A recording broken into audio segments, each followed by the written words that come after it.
Welcome to an unwatchable Impact Wrestling. Now, this is the third time I'm feeling that I'm beginning angry again.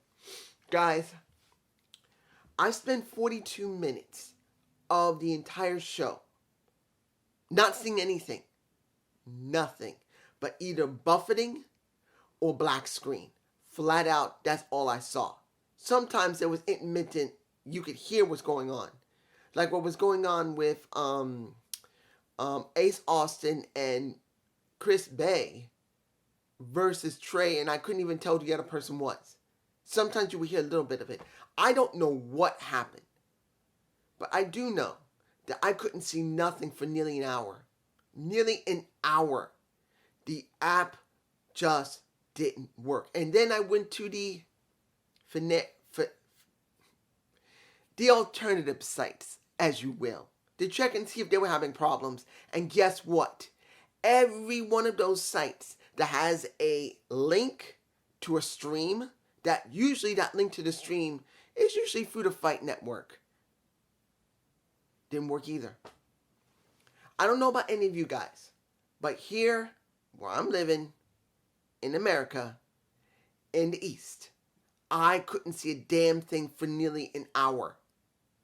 I was at the point of just, you know what, fuck this. I'll probably wait until tomorrow to see this. And maybe I might, because I don't know why I'm talking like this. Do I want to know what happened in the very beginning to the middle of Impact Wrestling? Because I didn't see anything. No. I'll just anger myself because I have no idea the recordings that will be made, if they're going to be good or not. Probably they will. Whoever is able to watch on Access TV, on regular cable network, they probably T-bowed it or whatever they use for their recordings. And honestly, I just don't want to think about it. Look, I'm going to tell you what bits I did manage to see in my impressions. Did I like when I saw Delirious versus Black Taurus? Now, it was also an issue. I could barely see it. Most of that match kept going in and out. I could not see much of it. But I figured it was going to be a good match, because Delirious dealing with Mike Bailey was good. The most I saw was the first opening and Black Taurus basically whacking a Delirious, and he said, oh, hell no. And then within 45 seconds to about a minute after that, I lost it again. And I just kept getting intermittent signals. I couldn't see barely anything. I got glitchy audio. And I don't even know who won. My guess is maybe Black Taurus won. I don't know about Delirious. I'm not sure. I know Kaz had done, and Frankie Kazarian had a interview that I wish I could have heard. I didn't be able to hear it. The most I caught was Bailey X Division. My guess is he's going after the X Division. I don't know if it's this week, maybe a Bound for Glory, because I know that's coming out on the 7th. That's all I know. Heath and Swan versus PCO and Vincent. Now, I saw maybe a few seconds of Honor No More segment, and I think Eddie started chewing out PCO again. I even saw a little bit of a fight. Then supposedly, and remember, even the commercials were glitching out. I couldn't even see the commercials that was leading into this. But essentially, I don't even know who won the match. I don't know if Heath and Swan won the match. I don't know if PCO or Vincent won the match. I just know they had the match. So I don't know. And, if you hear anything, someone's trying to walk up the steps. I think they're drunk. That happens in my building a lot.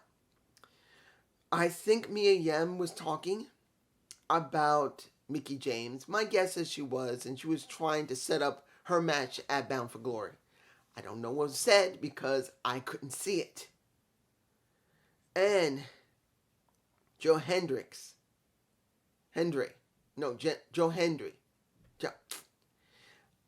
Joe, the guy that they keep calling a name out for. I'm mispronouncing his name because I'm still angry, and I need to see this guy more. I think it's Hendry. Hendrick, I'm angry. I saw his face on screen like this for about 10 seconds. I don't know what happened in that vignette. Was it another vignette where they were calling out his name because he's needed? Was he wanted? I don't know. This is so frustrating. And then here's the interesting thing. The last match of the night, the Monsters Ball match between Marcia Slamovich and Ali. I could see the match. Ali Catch versus Marcia Slamovich. That was the only match that was the clearest I could see, that I could see more than about 2 minutes. Now I got this to say about it. I know so many people love a Marcia Slamovich. And honestly, and this, I ain't taking no attitude about her. I don't know what the hype was. Ali Catch looked better than Marcia Slamovich. Could it be because she hasn't done a hardcore match in a long time? Maybe that might have been the reason. Maybe she was sick with a cold. But when you look at that match, she was not that good in it. She tanked quickly. Now, mind you, as I've said before, she does seem to tank quick. Was she 100% trash? No. But as I said, when this was set up in the first place, this was only because of one reason. One reason. And that was to make Marcia look credible to Jordynne Grace. As I said before, I don't give a blue fuck what anybody says, saying that Marcia is beloved by the fans. They're going by her indie work.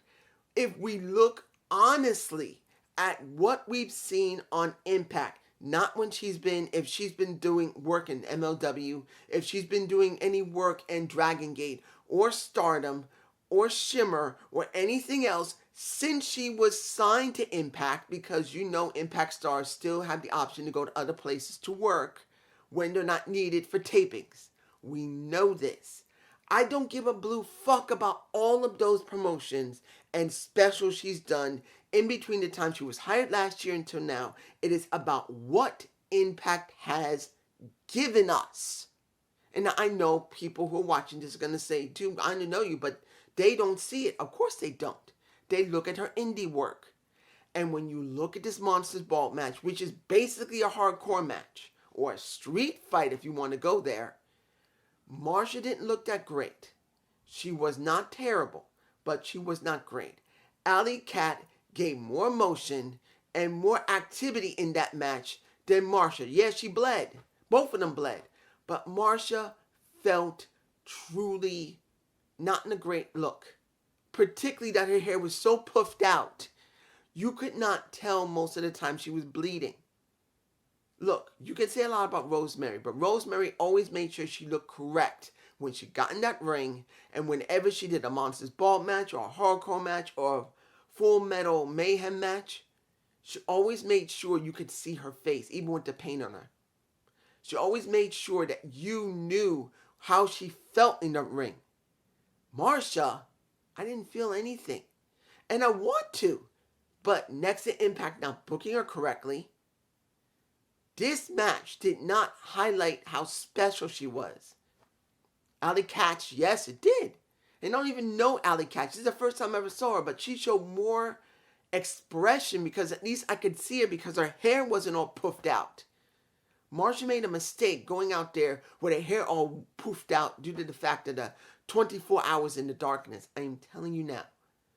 If people leave comments below saying that Marcia is better than you think she is, I'm going to say, really, look at the last year she's been on Impact. And I'm going to tell that to people there who says Marcia's incredible. I'm not talking about those who say, look, they are saying this. I'm not going to blame you. I'm telling you right now, you guys that leave the comments saying, I keep seeing these people saying that she's incredible. I understand you're saying that.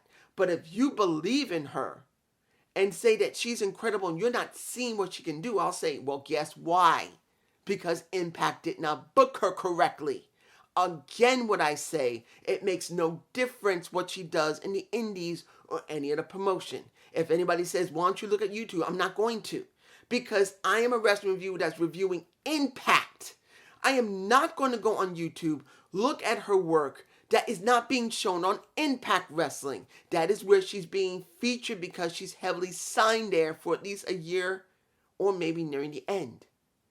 So understand this. Don't tell me to go look on YouTube for her work because she's way better than what I just saw. I am going by what I see on Impact Wrestling.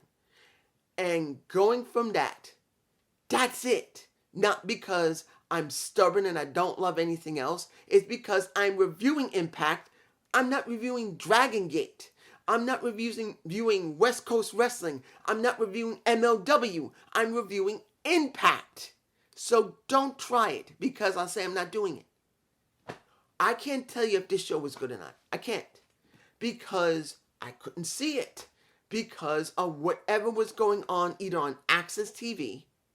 I still think it was Fight that had the issue because every stream that was legitimate and nefarious had the same issue. They couldn't see it.